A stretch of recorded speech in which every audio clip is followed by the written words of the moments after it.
Hello friends, मैं राजकुमार आपका स्वागत करता हूं एग्जाम मस्ती में स्मार्ट वे ऑफ लर्निंग। दोस्तों, मैं इससे पहले आपके पार्ट वन आप राष्ट्रपति के बारे में पढ़े थे। राष्ट्रपति पार्ट वन हम देखे थे और राष्ट्रपति जो हम पार्ट वन पढ़े थे तो उसमें हम राष्ट्रपति के चुनाव से संबंधित अनुच्छेद और उससे संबंधित और भी इम्पोर्टेंट अनुच्छेद हम जाने थे।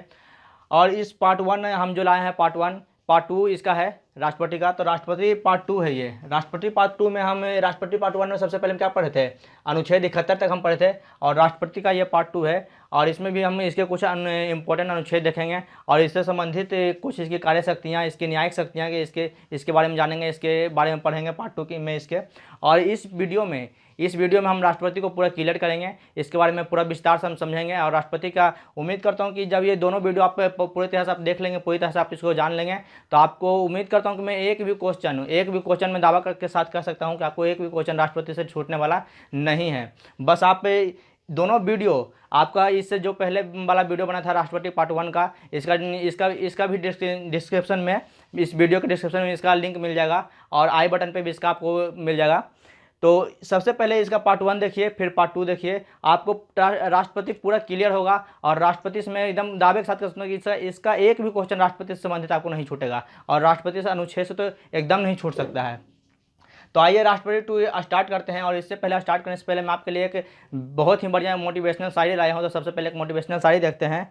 तो यूं ही नहीं मिलती राही को मंजिल, यूं ही नहीं मिलती राही को मंजिल, एक जुनून सा दिल में जगाना पड़ता है। और पूछा कि किसी ने चिड़िया से पूछा किसी ने चिड़िया से कि आसियाँ कैसे बना, पूछा किसी ने चिड़िया से कि आसियाँ कैसे बना। तो चिड़िया बोलती है कि साहब उड़ान भरनी पड़ती है और तिनका तिनका उठाना पड़ता है।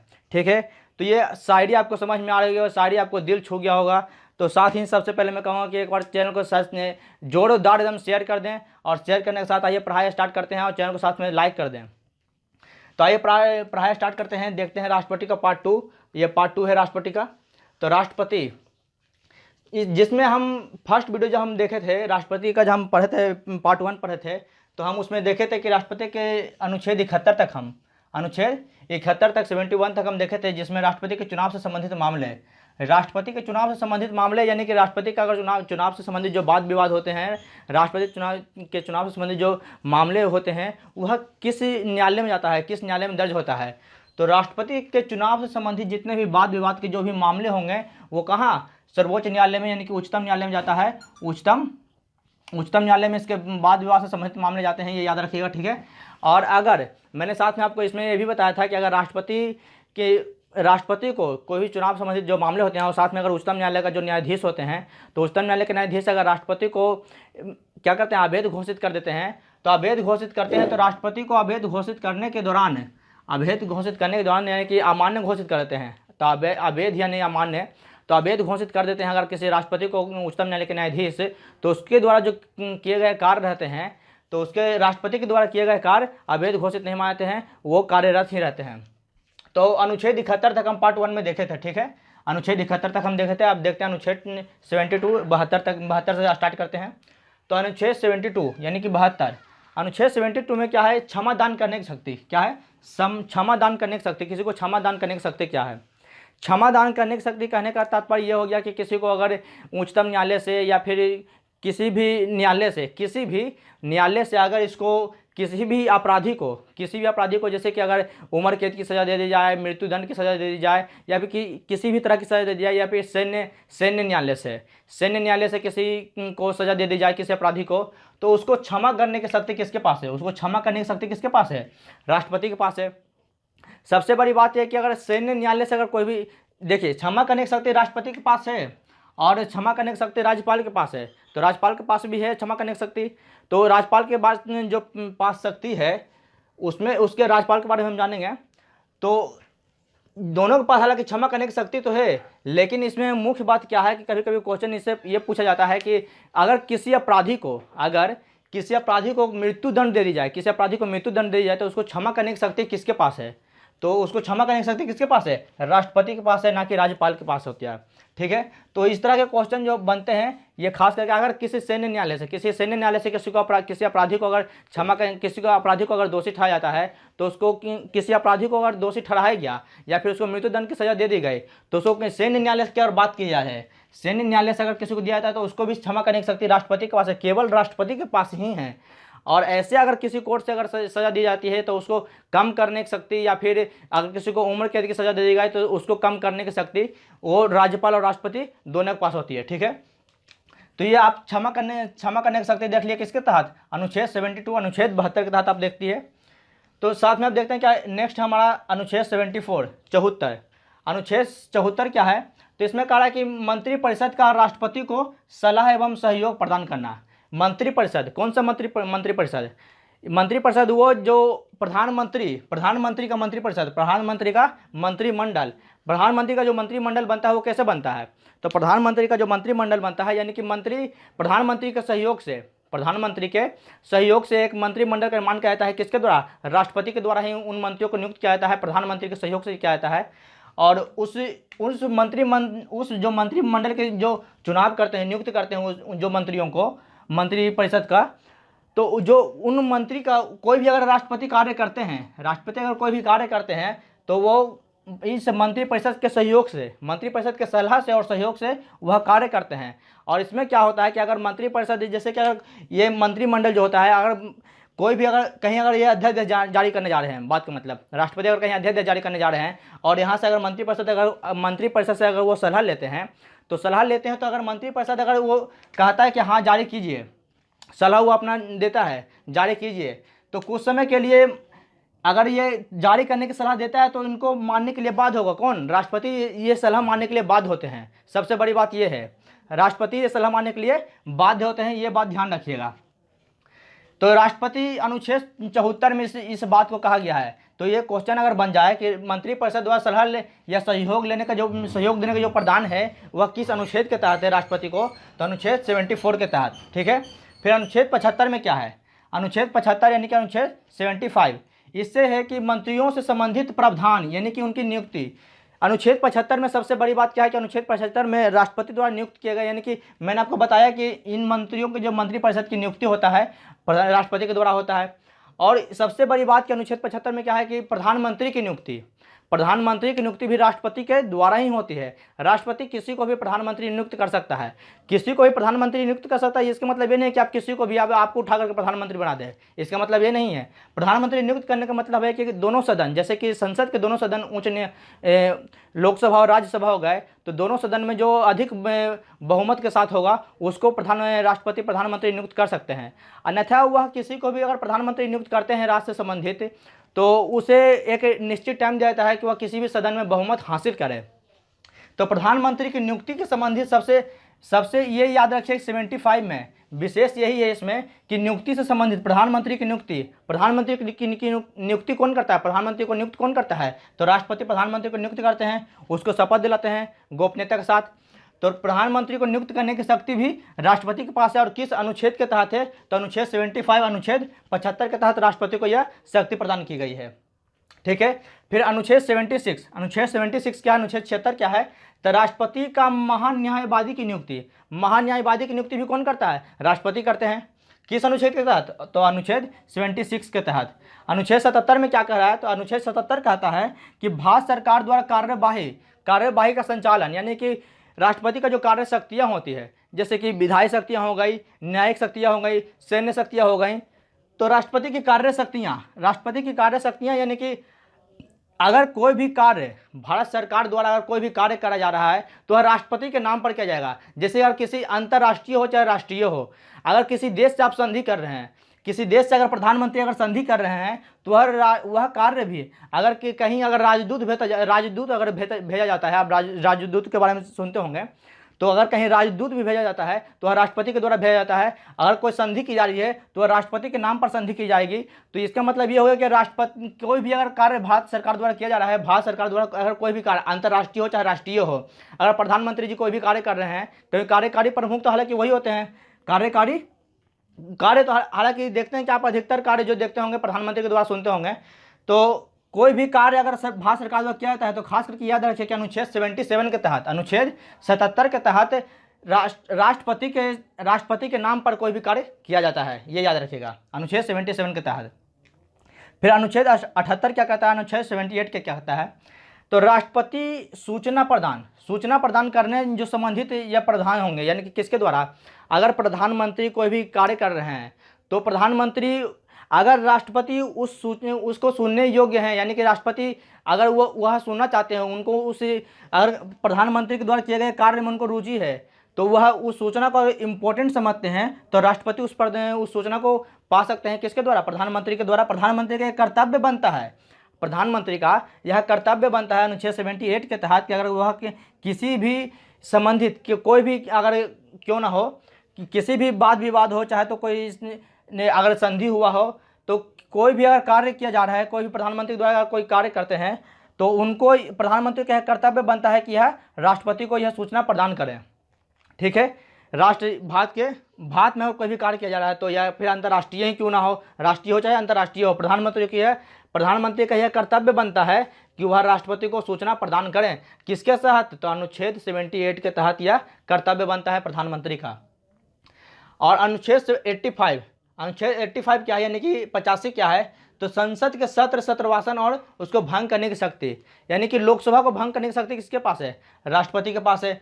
अगर संसद में अगर जैसे कि संसद के 2 सदन है, लोकसभा और राज्यसभा, अगर कोई भी सत्र में ना हो, यानी कि संसद हो, लोकसभा हो, राज्यसभा हो, यानी दोनों में से कोई भी अगर सत्र में ना हो तो वह भंग कर सकता है, कौन, राष्ट्रपति उसको भंग कर सकते हैं। और अगर दोनों सदन में अगर वापस आते हैं तो वह 6 सप्ताह के लिए 6 सप्ताह के लिए वो कार्यरत रहता है, वह संसद अगर वह भंग करते हैं तो, यानी कि उसको भंग करने की शक्ति, सबसे बड़ी बात किस संसद के सत्रवासन को या उसको भंग करने की शक्ति किसके पास है, राष्ट्रपति के पास है, अनुच्छेद 85 अनुच्छेद 85 के तहत। ठीक है, इसके बाद देखिए कि अनुच्छेद 111 क्या है, तो अनुच्छेद 111 है संसद द्वारा पारित विधेयक यानी कि कानून, यानी कि संसद द्वारा अगर कोई कानून पारित किया जाता है, संसद अगर कोई कानून पारित करता है तो राष्ट्रपति को इसमें देखिए शक्ति प्रदान है। राष्ट्रपति के पास किस तरह की शक्तियां हैं, न्यायिक शक्तियां हैं, उसके पास विधायी शक्तियां हैं, उसके पास एक खास तरह की शक्तियां तो कि निलंबित कर बिट्टो शक्तियां उसको कहती हैं, बिट्टो शक्तियां उसको कह सकते हैं।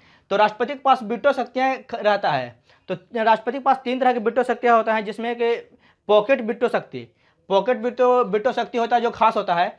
अगर संसद सबसे पहले ये देखिए कि अगर संसद द्वारा कोई विधेयक यानी कोई कानून पारित किया जाता है और किसी भी कानून को पारित होने के लिए, किसी भी कानून को कार्यरत होने के लिए सबसे पहले तो उसको राष्ट्रपति की सहमति या राष्ट्रपति का सिग्नेचर आवश्यक होगा। तो यानी कि संसद अगर कोई कानून पारित करता है तो उसको राष्ट्रपति के पास भेजेगा कि उस पर सिग्नेचर हो। अगर संसद कोई कानून राष्ट्रपति के पास भेजता है उस पर सिग्नेचर करने के लिए, उसका हस्ताक्षर करने के लिए, तो राष्ट्रपति क्या कर सकता है कि उसको रख भी सकता है, अपने पास रख सकता है, कुछ समय के लिए रख सकता है, या अपने पास उसको पॉकेट बिट्टो शक्ति के द्वारा अपने पास हमेशा के लिए रख सकता है, या फिर संशोधन के लिए संसद के पास दोबारा भेज सकता है, पुनर्विचार के लिए दोबारा भेज सकता है। अगर संसद उसमें संशोधन करके या फिर उसको वैसे के वैसे ही जैसे अगर राष्ट्रपति उसको वापस किए पुनर्विचार के लिए और संसद उस पर कुछ ना करे या फिर उसको संशोधन करके वापस राष्ट्रपति के पास भेज दे, तो राष्ट्रपति क्या होंगे, राष्ट्रपति बाध्य होंगे उस पर सिग्नेचर करने के लिए, उस पर हस्ताक्षर करने के लिए। इस बात को ध्यान रखिएगा, किसके तहत, अनुच्छेद 11 के तहत, यानी कि अनुच्छेद 111 के तहत, अनुच्छेद 111 के तहत, यानी कि कहा जा रहा है कि संसद द्वारा अगर कोई विधेयक कोई कानून अगर पारित किया जाता है तो राष्ट्रपति उस पर सहमति देते हैं। किस तरह से सहमति देते हैं, राष्ट्रपति सबसे पहले तो अगर उसको पुनर्विचार के लिए लौटा देते हैं और संसद उसको दोबारा अगर उनके पास भेज देता है तो राष्ट्रपति उस पर सहमति देने के लिए बाध्य होते हैं, या फिर राष्ट्रपति उसको पॉकेट बिट्टो द्वारा अपने पास हमेशा के लिए रख सकते हैं, सुरक्षित रख सकते हैं, या फिर राष्ट्रपति उसको पहले तो कुछ समय के लिए रखेंगे फिर उसको वापस भेजेंगे। तो इस तरह की शक्तियां जो होती हैं, इनके जो बिट्टो शक्तियां हैं, इसके बारे में हम डिटेल से पढ़ेंगे। पहले हम अनुच्छेद देख लेते हैं, इसके बारे में हम उनकी शक्तियां जो है डिटेल से पढ़ेंगे।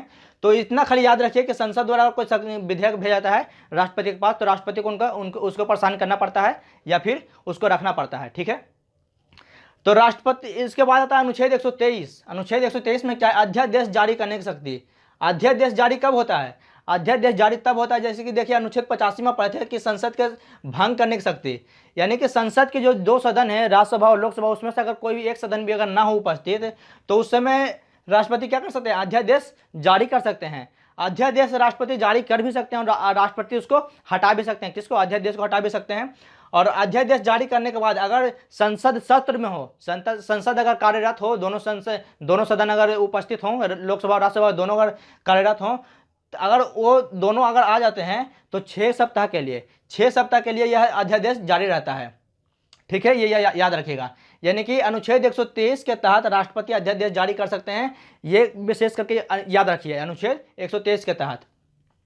फिर आता है नेक्स्ट अनुच्छेद 143, अनुच्छेद 143 तो अनुच्छेद 143 में क्या कहता है कि राष्ट्रपति सर्वोच्च न्यायालय से सलाह लेने के लिए शक्ति, यानी कि राष्ट्रपति अगर कोई अगर कार्य करते हैं, यानी कि उनको अगर सर्वोच्च न्यायालय से सलाह चाहिए, सर्वोच्च न्यायालय के न्यायाधीश से अगर उनको सलाह चाहिए, तो सर्वोच्च न्यायालय के न्यायाधीश से वह अनुच्छेद 143 के तहत सलाह ले सकते हैं, लेकिन उस सलाह को मानने के लिए बाध्य नहीं होंगे। इस बात को ध्यान दीजिएगा, इस बात को गौर कीजिएगा। या फिर यहाँ पे मत चल जाए कि वो मंत्रिपरिषद का सलाह मानने के लिए बाध्य है यहाँ पर, तो यहाँ पर लेकिन वो बाध्य नहीं है। तो अनुच्छेद 143 के तहत राष्ट्रपति सर्वोच्च न्यायालय संबंधित कोई भी सलाह ले सकते हैं, लेकिन उसको मानने के लिए बाध्य नहीं है, ये याद रखेगा। इसके बाद कुछ और इंपॉर्टेंट अनुच्छेद हैं, जैसे कि अनुच्छेद 352। अनुच्छेद 352 क्या है, राष्ट्रीय आपातकाल। राष्ट्रीय आपातकाल घोषणा कब कर सकते हैं, राष्ट्रीय आपातकाल की घोषणा किस अनुच्छेद के तहत की जाती है, तो अनुच्छेद 352 के तहत की जाती है। किसके द्वारा, राष्ट्रपति के द्वारा की जाती है।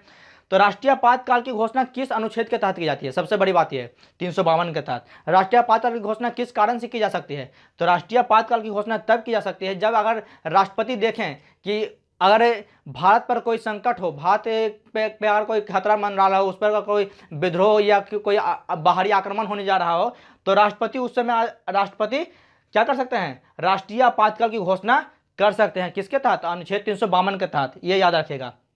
फिर राष्ट्रपति शासन। राष्ट्रपति शासन क्या है, तो अनुच्छेद 356। अनुच्छेद 356 में कहा गया कि राष्ट्रपति शासन लागू किया था, या फिर अनुच्छेद 365, दोनों राष्ट्रपति शासन से संबंधित हैं। और किस तरह संबंधित है मैं आपको बताता हूं। जैसे कि संघ राज्य होता है, संघ केंद्र शासित राज्य जो होता है, तो उन राज्यों में अगर कि जैसे कि जम्मू कश्मीर को उदाहरण ले सकते हैं। जम्मू कश्मीर में राष्ट्रपति शासन लागू हुआ, 356 के तहत लागू हुआ, तो वहाँ राज्यपाल को न होकर के राष्ट्रपति शासन को लागू किया गया। यानी कि अनुच्छेद 356 के तहत क्या होता है, किसी केंद्र शासित प्रदेश में अगर वहाँ के जो सरकार है, वह जो भूतपूर्व सरकार है, वह अगर ठीक से कार्यरत नहीं है, तो उसको हटा करके राष्ट्रपति वहाँ राष्ट्रपति शासन लागू कर सकते हैं। कौन, राष्ट्रपति। किसके तहत, अनुच्छेद 356 के तहत। फिर आता है वित्तीय आपातकाल। वित्तीय आपातकाल किसके तहत लागू किया जाता है, तो वित्तीय आपातकाल अनुच्छेद 360 के तहत लागू किया जाता है। वित्तीय आपातकाल 360 के तहत लागू किया जाता है। और वित्तीय आपातकाल केंद्र के द्वारा, केंद्र के सलाह के द्वारा, अगर वित्तीय आपातकाल जैसे कि कोई वित्तीय खतरा अगर मंडरा रहा हो, भारत में अगर कोई वित्तीय खतरा हो, तो केंद्र की सलाह पर वित्तीय आपातकाल लागू किया जाता है। खास करके ये याद रखिए कि किसकी सलाह पर वित्तीय आपातकाल अगर राष्ट्रपति लागू करते हैं, तो किसकी सलाह पर लागू कर सकते हैं, तो केंद्र सरकार की सलाह पर वित्तीय आपातकाल लागू कर सकते हैं। और किस अनुच्छेद के तहत, तो अनुच्छेद 360 के तहत। और सबसे बड़ी बात यह कि अभी तक अपने भारत देश में एक भी बार वित्तीय आपातकाल लागू नहीं किया गया है। ठीक है, इसके साथ हम देखते हैं अब राष्ट्रपति की कार्य शक्तियाँ क्या क्या है, राष्ट्रपति में कौन कौन सी शक्ति निहित है। तो राष्ट्रपति में किस तरह की शक्ति निहित है, कौन कौन सी शक्ति निहित है, तो देखिएगा कि राष्ट्रपति में कार्यकारी शक्तियाँ हैं। कार्यकारी शक्तियाँ राष्ट्रपति क्या क्या होती हैं, राष्ट्रपति की विधायी शक्तियाँ हैं, राष्ट्रपति के पास नीतिय शक्तियाँ हैं, न्यायिक शक्तियाँ हैं, राष्ट्रपति के पास कूटनीतिक शक्तियाँ हैं, सैन्य शक्ति ये राष्ट्र किसके पास है, राष्ट्रपति के पास ही हैं, और वित्त शक्ति भी राष्ट्रपति के पास ही है। यानी कि राष्ट्रपति के पास इस तरह के 7 शक्तियाँ हैं। और एक जो सर इंपॉर्टेंट बनता है, कौन सी, वीटो शक्तियाँ। वीटो शक्तियाँ जिसके बारे में आप सुने होंगे, तो हम इसके बारे में सर जानेंगे। तो सबसे पहले देखते हैं इसकी कार्यकारी शक्तियाँ क्या है, यानी कि राष्ट्रपति कौन कौन से कार्य कर सकता है अपनी शक्ति के अनुसार, यानी कि अपनी शक्ति के द्वारा वो कौन कौन से कार्य करने में सक्षम है। तो राष्ट्रपति प्रधानमंत्री की नियुक्ति करता है, जिसको हमने देखा अनुच्छेद 75 के तहत। महान न्यायवादी की नियुक्ति करता है, तो राष्ट्रपति प्रधानमंत्री की नियुक्ति करता है, महान न्यायवादी की नियुक्ति करता है। और उसके जाति, जैसे कि अगर अनुसूचित जाति जो होते हैं पिछड़े वर्ग के लोग, तो अनुसूचित जाति, जनजाति और उनके जो अन्य पिछड़े वर्ग के जो लोग होते हैं, तो उनके लिए आयोग के गठन की नियुक्ति कौन कर सकता है, राष्ट्रपति करता है। वह किसी क्षेत्र के से, जैसे कि कोई क्षेत्र है, तो वह किसी क्षेत्र को अनुसूचित, राष्ट्रपति किसी क्षेत्र को अनुसूचित क्षेत्र घोषित कर सकता है। ये बात याद रखिएगा। ठीक है, यानी कि राष्ट्रपति के पास इस तरह की शक्तियाँ निहित है। तो इसमें कौन कौन सी शक्ति आप देखें, एक तो पहला कि प्रधानमंत्री की नियुक्ति, महान्यायवादी की नियुक्ति, और कौन कैसे जैसे कि चुनाव आयुक्त की नियुक्ति, संघ लोक सेवा आयोग के अध्यक्ष की नियुक्ति, उनके सदस्यों की नियुक्ति, राज्यपाल की नियुक्ति। तो इस तरह के जो इनकी जो नियुक्ति है, उनके अध्यक्ष उनके सदस्य की जो नियुक्ति है किसके पास है, ये सारी शक्तियाँ राष्ट्रपति में निहित हैं। एक इसके राष्ट्रपति क्या है, कार्यकारी शक्तियाँ हैं। फिर आता है राष्ट्रपति की विधायी शक्तियाँ। राष्ट्रपति की विधायी शक्तियाँ क्या क्या है, तो राष्ट्रपति की विधायी शक्तियाँ कौन कौन सी है, तो राष्ट्रपति जैसे कि वह संसद को पहले भंग करने के, जो मैंने बताया कि संसद को वह भंग कर सकता है, संसद के दोनों सत्रों को बुला सकता है, उनका अधिवेशन कर सकता है, तो उनका आह्वान कर सकता है। वह राष्ट्रपति संसद के दोनों सदनों के बैठक को बुला सकता है, संसद के दोनों सदनों को बैठक, यानी कि लोकसभा और राज्यसभा दोनों सदनों को बैठक को बुला सकता है। अगर संसद के जैसे कि कोई अध्यक्ष, जैसे कि लोकसभा है, तो लोकसभा के अगर अध्यक्ष और उपाध्यक्ष दोनों अनुपस्थित हैं, दोनों उपस्थित नहीं हैं, तो उसमें से संसद के किसी भी सदस्य को क्या कर सकता है, वह उसका अध्यक्ष घोषित कर सकता है। अगर राज्यसभा में है तो राज्यसभा में राज्यसभा के जो सदन है, वहाँ अगर कोई से राज्यसभा के सभापति या फिर उपसभापति अगर उपस्थित नहीं है, तो वह किसी भी सदस्य को सभापति घोषित कर सकता है, उसको वहाँ का अध्यक्ष जब तक घोषित कर सकता है। अगर राष्ट्रपति की क्या क्या विधायी शक्तियाँ हैं, तो राष्ट्रपति की विधायी शक्तियाँ साथ में ये भी है कि राष्ट्रपति राज्यसभा में कितनी 12 लोगों को राज्यसभा में नियुक्ति करता है, किसके तहत, विधायी शक्तियों के तहत अपने। और लोकसभा में दो आंगल व्यक्तियों की नियुक्ति करता है, 2 आंगल व्यक्तियों की नियुक्ति करता है। आंगल व्यक्तियों का अर्थात क्या होता है, आंगल व्यक्तियों का मतलब क्या होता है, आंगल व्यक्तियों का मतलब वो जैसे कि जिनके पिता बाहर रहे हों, जिनके पिता जैसे यूरोप में रहे हों और उसका जन्म यहाँ हुआ हो, वो आंगल कहलाते हैं। यानी कि आंगल यानी कि बाहरी कहलाते हैं। आंगल यानी कि विकलांग ना, आंगल यानी कि जैसे कि आप आंगल युद्ध पढ़े होंगे, तो उस तरह के आंगल यानी कि बाहरी यूरोपीय क्षेत्र के रहने वाले लोग, जैसे कि उनके पिता बाहर रहे हों और उनका जन्म इंडिया में हुआ हो, तो उस तरह के दो लोगों की नियुक्ति कौन करता है, लोकसभा में राष्ट्रपति द्वारा किया जाता है। तो ये भी उसकी विधायी शक्तियाँ हैं। तो ठीक है, इसके साथ उसकी क्या शक्तियाँ हैं, तो वित्तीय शक्तियाँ उसके पास कौन कौन सी हैं, तो धन विधेयक राष्ट्रपति की, यानी कि धन विधेयक अगर कोई पारित होता है, धन विधेयक अगर कोई भी अगर संसद में पारित किया जाता है, तो राष्ट्रपति के द्वारा, राष्ट्रपति की अनुमति से संसद में वह पेश किया जाएगा। कौन सा, धन विधेयक राष्ट्रपति की अनुमति से संसद में पेश किया जाता है। राज्य या केंद्र के मध्य राजस्व के बंटवारे को लेकर के, राज्य या केंद्र के मध्य अगर कोई राजस्व बंटवारा होता है, तो उसके लिए प्रत्येक 5 वर्ष के लिए वित्तीय आयोग का गठन कर सकता है। कौन, राष्ट्रपति का गठन कर सकता है। उसके बाद उसकी न्यायिक शक्तियाँ क्या क्या है, तो न्यायिक शक्तियाँ यानी कि जैसे कि उच्चतम न्यायालय हो गया, चाहे उच्च न्यायालय हो गया, तो उन सबसे क्या है, सलाह लेने की शक्ति उसके पास है। किसके पास, न्याय, लेकिन सलाह लेने की शक्ति तो है, न्यायिक शक्ति जैसे कि है, तो उच्चतम न्यायालय से उसके पास सलाह लेने की शक्ति है, लेकिन उसको मानने के लिए बाध्य नहीं होगा। ये उसकी न्यायिक शक्तियाँ हो गई। कूटनीतिक शक्तियाँ क्या क्या है, कूटनीतिक शक्तियाँ कहने का तात्पर्य हो गया कि वह अगर कोई भी अंतर्राष्ट्रीय और राष्ट्रीय, जैसे कि मैंने आपको बताया था कि कोई भी अगर अंतर्राष्ट्रीय और राष्ट्रीय अगर कोई कार्य किया जाता है भारत सरकार द्वारा, तो वह किसके नाम पर किया जाएगा, राष्ट्रपति के नाम पर किया जाएगा, राष्ट्रपति के द्वारा किया जाएगा, राष्ट्रपति के नाम पर किया जाएगा।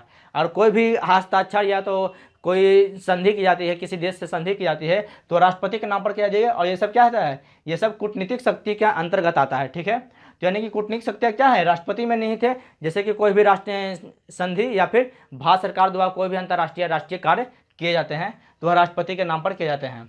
फिर इसकी सैन्य शक्तियाँ क्या क्या हैं, इसकी सैन्य शक्तियाँ क्या क्या हैं, सबसे पहले ये जानिए कि सैन्य बलों का सर्वोच्च सेनापति किसको कहा जाता है, राष्ट्रपति को कहा जाता है। सर्वोच्च सेनापति यानी कि थल जल और वायु तीनों हो गए, 3 जो सैन्य शक्तियाँ हमारी हैं, थल जल और वायु, तो इन तीनों सेनाओं का सर्वोच्च सेनापति यानी कि सैन्य बलों का सर्वोच्च सेनापति राष्ट्रपति को कहा जाता है। और सैन्य बलों को जैसे कि थल थल और जल जो उनके जो प्रमुख होते हैं, उनकी नियुक्ति कौन करता है, राष्ट्रपति के द्वारा की जाती है। तो कभी कभी क्वेश्चन में पूछा जाता है कि थल जल और वायु इन तीनों सेनाओं के प्रमुखों की नियुक्ति कौन करता है, तो राष्ट्रपति के द्वारा की जाती है। ठीक है, तो इसकी सैन्य शक्तियाँ हो गई। साथ साथ में ये देखिए कि अगर युद्ध की समाप्ति, अगर कभी युद्ध अगर छिड़ गया, तो युद्ध की समाप्ति या फिर युद्ध की शांति या उसकी घोषणा कौन घोषित कर सकता है, यानी कि युद्ध की समाप्ति की घोषणा कौन कर सकता है, राष्ट्रपति कर सकता है। शांति की घोषणा कौन कर सकता है, राष्ट्रपति कर सकता है। और ये सब किसकी अनुमति से कर सकता है, संसद की अनुमति पर, संसद की अनुमति से लेकर के, यानी कि संसद की सबसे पहले तो संसद से बात विमर्श करेंगे कौन, राष्ट्रपति करेंगे। इसके बाद संसद की अनुमति से ये युद्ध की समाप्ति की घोषणा कर सकते हैं, शांति की घोषणा कर सकते हैं। तो ये याद रखेगा। कभी कभी क्वेश्चन में ये सब क्वेश्चन बन जाते हैं। इस तरह के क्वेश्चन की शांति घोषणा यानी कि भारत में या फिर युद्ध की समाप्ति की घोषणा कौन कर सकता है और किसकी अनुमति से कर सकता है? तो राष्ट्रपति कर सकते हैं, संसद की अनुमति से। इसके बाद राष्ट्रपति की और क्या क्या शक्तियां हैं? तो राष्ट्रपति की जो मुख्य शक्तियां हैं, ये बिटो शक्तियां। बिटो शक्तियां, इसके बारे में जानिए। बिटो शक्तियां मैंने आपको अभी थोड़ी देर पहले बताया, थोड़ा इसके बारे में थोड़ा सा मैंने आपको समझाया। तो बिटो शक्तियां अनुच्छेद 111 के तहत, अनुच्छेद 111 के तहत बिटो शक्तियां हैं। और बिटो शक्तियां में क्या क्या हैं? तो बिटो में अंत्यायिक बिटो। बिटो शक्तियां में राष्ट्रपति के पास 3 तरह की बिटो शक्तियां होती हैं। राष्ट्रपति के पास 3 तरह की बिटो शक्तियां होती हैं। और कौन कौन सी बिटो शक्तियां होती हैं ये देखिए। तो अंत्यायिक बिटो, अंत्यायिक बिटो में क्या होता है? अंत्यायिक बिटो शक्ति में क्या होता है? तो इसमें यह होता है कि इसमें इसका प्रावधान है कि अगर राष्ट्रपति के पास संसद के द्वारा राष्ट्रपति के पास अगर कोई विधेयक भेजा जाता है तो राष्ट्रपति उसको रख सकता है और वहाँ से वह विधेयक रद्द भी किया जा सकता है, वह उसको अमान्य भी कर सकता है। तो राष्ट्रपति के पास यानी कि अगर संसद कोई विधेयक भेज सकता है, यानी कि ये शक्तियाँ उसके पास देने का कारण क्या हुआ? अगर राष्ट्रपति को ये जो बिटो शक्तियाँ दिया जा रहा है, यानी कि निलंबनकारी शक्तियाँ, पॉकेट शक्तियाँ, अंत्यायिक बिटो शक्तियाँ, ये शक्तियाँ देने का कारण क्या है? राष्ट्रपति को ये शक्तियाँ देने का कारण क्या है? राष्ट्रपति को ये शक्ति देने का कारण यह है कि संसद अगर कोई जल्दबाजी में कोई विधेयक यानी कोई कानून पारित कर दे, कोई कानून पारित कर दे, तो क्या वो तुरंत पारित हो जाएगा? नहीं। कोई भी अगर कानून संसद अगर पारित करता है तो उसको राष्ट्रपति के पास जाना होगा, वहाँ से उसका हस्ताक्षर होगा। यानी कि संसद अगर कोई जल्दबाजी में अगर गलत भी अगर पारित कर दे कानून, तो यहाँ आकर के क्या होगा? राष्ट्रपति के पास वो जाएगा। राष्ट्रपति जब उसको देखेगा तो उसको रोक सकता है, उसको रद्द कर सकता है। तो अंत्यायिक बिटो शक्तियाँ, ये बिटो शक्तियाँ काफ़ी इंपॉर्टेंट पड़ता है। कभी कभी आपको क्वेश्चन बन जाएगा, दे जाएगा, जैसे कि अगर उसको पास अपने पास रखने की शक्ति किस बिटो शक्ति के तहत है, तो आपको इस तरह के क्वेश्चन बन सकते हैं। तो इसको समझते चलिएगा। अंत्यायिक बिटो शक्तियाँ मैं आपको बता रहा था कि अगर राष्ट्रपति के पास से संसद के द्वारा कोई विधेयक पारित या कोई कानून पारित किया जाता है और वह राष्ट्रपति के पास जब भेजा जाता है तो राष्ट्रपति क्या करते हैं? उसको या तो रख सकते हैं, और रखने के साथ साथ क्या कर सकते हैं कि उसको रद्द भी कर सकते हैं, अमान्य भी घोषित कर सकते हैं। वहाँ से वो क्या होगा? विधेयक समाप्त हो जाएगा। तो इस तरह की शक्तियाँ अंत्यायिक बिटो शक्तियाँ कहलाती हैं। क्या कहती हैं? अंत्यायिक बिटो शक्तियाँ कहलाती हैं। उसके बाद क्या होता है? निलंबनकारी शक्तियाँ। निलंबनकारी शक्तियाँ में क्या होता है? यानी कि अगर कोई संसद के द्वारा कोई विधेयक अगर राष्ट्रपति के पास भेजा जाता है तो राष्ट्रपति उस पर क्या कर सकते हैं कि अपने पुनर्विचार के लिए या तो अपने पास रख सकते हैं या फिर उसको पुनर्विचार के लिए संसद में वापस भेज सकते हैं। और संसद में अगर वापस ये भेजते हैं और वापस अगर उसको बिना विचार किए या फिर संशोधन करके या बिना संशोधन किए संसद जो है राष्ट्रपति के पास अगर दोबारा भेज देता है तो राष्ट्रपति को उस पर सहमति देनी ही होती है। तो यह कौन सी शक्ति होती है? निलंबनकारी शक्ति होती है। जब आप सेट मारिएगा तो इस तरह के क्वेश्चन आपको मिल सकते हैं कि यह कौन सी शक्ति है। अगर इस तरह क्वेश्चन पूछ दे कि अगर कोई विधेयक संसद के द्वारा राष्ट्रपति के पास भेजा जाता है और राष्ट्रपति उसको पुनः विचार के लिए लौटा देता है, तो वह कौन सी शक्ति के द्वारा, यह कौन सी शक्ति का प्रयोग करता है राष्ट्रपति? तो कौन सी शक्ति? निलंबनकारी शक्ति का प्रयोग करता है। और जब यह विधेयक पुनः राष्ट्रपति के पास जाता है तो राष्ट्रपति को उस पर सहमति देने ही होती है। वह उस पर सहमति देने के लिए बाध्य होता है, उस पर हस्ताक्षर करने के लिए बाध्य होता है। ठीक है। उसके बाद आता है अंतिम पॉकेट शक्ति। उसके पास पॉकेट शक्ति क्या है? पॉकेट शक्ति कहने का मतलब हो गया कि अगर संसद के द्वारा कोई विधेयक, इंपॉर्टेंट है ये, संसद के द्वारा अगर कोई विधेयक, अगर कोई कानून अगर पारित किया जाता है और कोई विधेयक पारित किया जाता है तो जब वो राष्ट्रपति के पास भेजा जाता है तो राष्ट्रपति इसमें क्या करते हैं कि या फिर उसको अपने पास रख सकते हैं, हमेशा के लिए उसको रख सकते हैं, ना उसको रद्द करेंगे ना उसको अस्वीकार करेंगे, उसको अपने पास बस रख सकते हैं। अनंत समय के लिए उसको अपने पास रख सकते हैं, ना उसको पारित करेंगे, ना उस पर अपनी सहमति देंगे, ना उसको अस्वीकार करेंगे। तो ये कौन सी शक्ति हो गई? ये पॉकेट शक्ति हो गई। ठीक है। यानी कि उनके पॉकेट में रखा गया, उनके पास रखा गया, तो ये पॉकेट शक्ति हो गई। तो इस तरह की जो शक्तियाँ हैं कभी कभी क्वेश्चन में पूछ सकता है। ये क्वेश्चन कभी बनता ही है एग्जाम में। अगर कभी कभी देखिएगा तो इस तरह के क्वेश्चन बनते ही हैं। जैसे कि अगर आपको क्वेश्चन दे दे कि राष्ट्रपति कौन सी शक्ति के तहत किसी विधेयक को अपने पास अनंत काल के लिए रख सकता है, अनंत समय के लिए रख सकते हैं, तो पॉकेट बिटो के तहत। तो ये जो राष्ट्रपति की शक्तियाँ थी, आपको उम्मीद करता हूँ कि काफ़ी अच्छी तरह समझ में आया होगा। न्यायिक शक्तियाँ, कूटनीतिक शक्तियाँ और इनकी जो बिटो शक्तियाँ हैं, तो आपको उम्मीद करता हूँ काफ़ी अच्छी तरह समझ में आया होगा। और आपको जो अनुच्छेद मैंने इनके बारे में बताया है राष्ट्रपति के से रिलेटेड, तो ये अनुच्छेद भी आपको काफ़ी अच्छी तरह समझ में आया होगा। तो इनका पार्ट 1 और पार्ट 2 जरूर देखें ताकि आपको राष्ट्रपति का जो पूरा तरह से जो अनुच्छेद है वो काफ़ी अच्छी तरह से और याद हो सके। और इसी के साथ हम राष्ट्रपति को यहाँ पे समाप्त करते हैं, राष्ट्रपति क्लास यहाँ पर अंत करते हैं राष्ट्रपति के बारे में। और इसके बाद हम नेक्स्ट वीडियो में देखेंगे उपराष्ट्रपति के बारे में। तो यहाँ पर राष्ट्रपति क्या होता है, समाप्त होता है। और इसका जो राष्ट्रपति का जो आप अगर पार्ट 1 नहीं देखें तो इसका डिस्क्रिप्शन में देख लीजिएगा, इसका लिंक मिल जाएगा और आई बटन पे वहाँ पे आपको लिंक मिल जाएगा। ठीक है, तो इसी के साथ वीडियो समाप्त करते हैं। जय हिंद, जय भारत।